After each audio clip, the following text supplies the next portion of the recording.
Hello, my dear students. A happily welcome to all who are online learning platform. Hey guys, this is Sohel sir, your social science teacher. Students, this is the third lecture video of chapter number 2, Civics book, Prejudice and Discrimination. In this lecture video, I will explain only multiple identities and the constitution and diversities. So without wasting much time, let me begin. Multiple identities. When we discriminate against someone on the basis of a single aspect, we limit the individual identity. जब हम कभी किसी इंसान के साथ भेदभाव करते हैं उसके किसी एक पहलू को रखकर, तो ऐसा नहीं होना चाहिए था. We all have multiple identities and therefore cannot be judged on the basis of just one factor. Various factors help us construct our identities, like the place we live in and the people around us.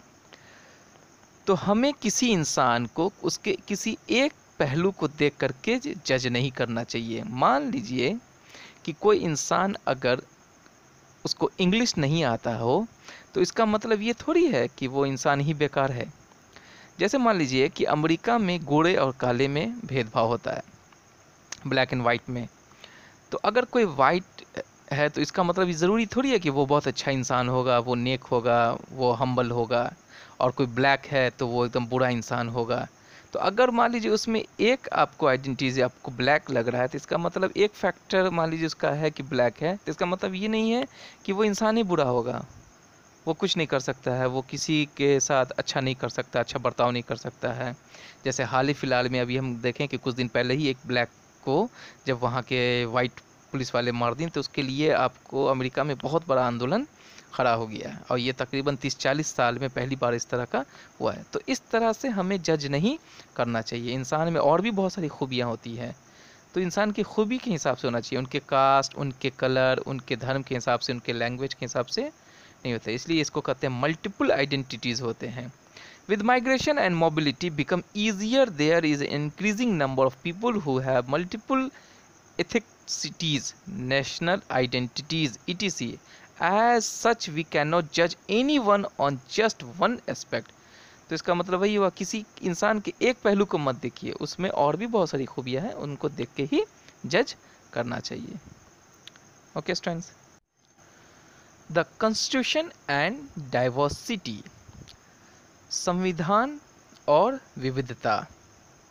The struggle of Indians for freedom from the British rule also saw the struggle of large groups of people to be treated equally. तो जिस तरह हिंदुस्तान में बहुत सारे लोग आज़ादी के लिए लड़ रहे थे, उसी में कई ऐसे ग्रुप भी थे हिंदुस्तानों में जो आपको इक्वलिटी के लिए लड़ रहे थे, यानी कि समानता के लिए.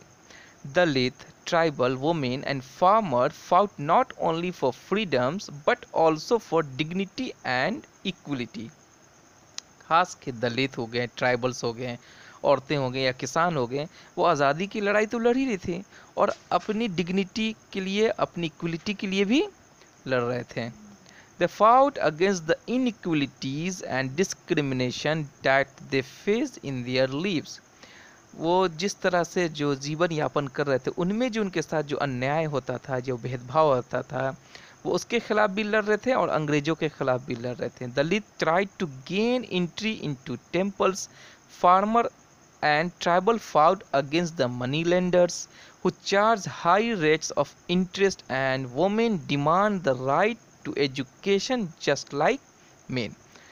दलित की लड़ाई थी कि उन्हें सम्मान अधिकार दिया जाए, उन्हें टेम्पल में जाने का अधिकार मिले, उनके बच्चों को स्कूल में पढ़ने का अधिकार मिले, उन्हें कुएं में से पानी पीने का अधिकार मिले. किसान और ट्राइबल जो है आदिवासी, वो लड़ रहे थे कि जो ज़मींदार हैं वो बहुत हाई रेट लेते हैं, यानी कि उनका जो ब्याज होता है वो बहुत ज़्यादा होता था, उतनी उनकी कमाई नहीं होती थी.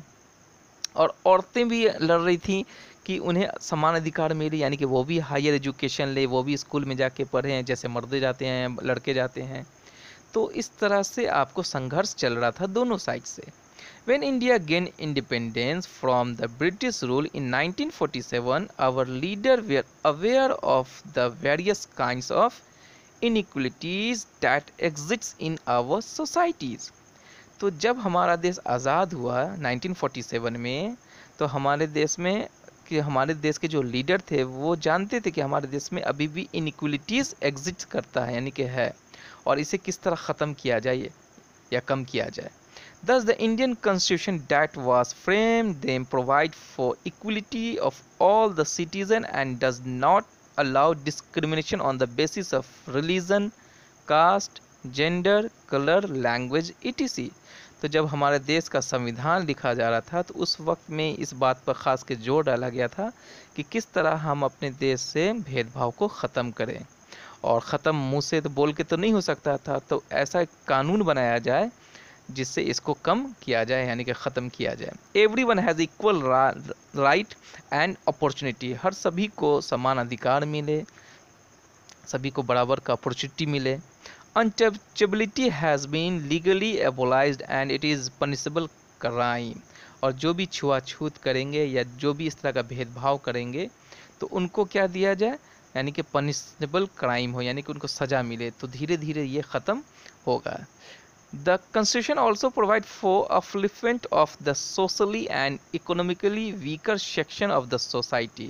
तो जब हमारा संविधान बन रहा था, लिखाया जा रहा था, यानी कि रूल बुक, लॉ बुक, तो उसमें खास के इस चीज़ पर गौर किया गया कि जो हमारे सोसाइटी में जो वीकर सेक्शन है, यानी कि जो बहुत अनपढ़ हैं, गंवार हैं या बहुत आर्थिक तौर पर गरीब हैं, तो उनको कुछ इस तरह का छूट मिले जिससे उनके बच्चे पढ़ें और उनकी सोसाइटी में उनकी इज़्ज़त सम्मान बढ़े।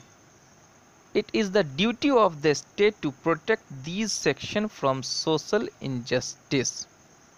तो ये ड्यूटी दिया गया कि हर स्टेट के, हर राज्य के सरकार जो है वो इस पर ध्यान दे कि उनको सामाजिक तौर पर किसी तरह का अन्याय ना हो। According to our constitution we are a secular country. हमारे संविधान के हिसाब से हमारा देश क्या है, एक सेकुलर कंट्री है। People are free to follow any religion, speak any language, celebrate any festivals and choose any kinds of work they wish to do.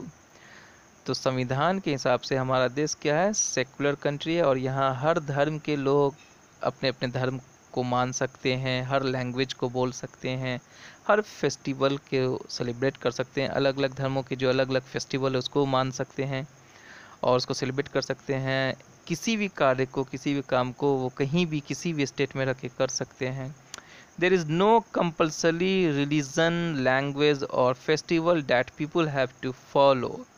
कोई भी इंसान एक तरह के किसी भी रिलीजन को या लैंग्वेज को या किसी त्यौहार को मानने के लिए बाध्य नहीं होंगे, यानी कि उनको पूरा छूट होगा, चाहे तो वो सेलिब्रेट कर सकते हैं या नहीं भी।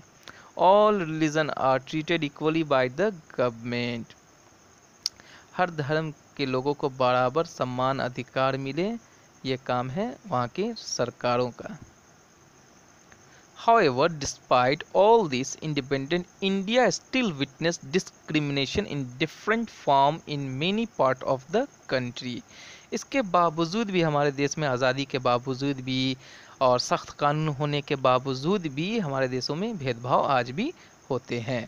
It is the duty of each and every one of us to strive for equality and to take a step to embrace and respect the diversity of our country. तो ये हमारा कर्तव्य होता है हम सभी भारतीयों का कि हम किस तरह डिस्क्रिमिनेशन को ख़त्म करें और सभी को एक समान इज़्ज़त मिले और सबको हम लोग समान रिस्पेक्ट करें, इज़्ज़त दें और सभी को गले लगाएं। और क्योंकि हमारे देश में विविधता में ही एकता है, तो इतनी सारी डाइवर्सिटी ही हमारे देश की खूबसूरती है और इसे हमें और बना के रखना चाहिए। Okay students, thanks you so much guys. I hope this video is completely helpful to you. Thanks you. Stay home, stay safe.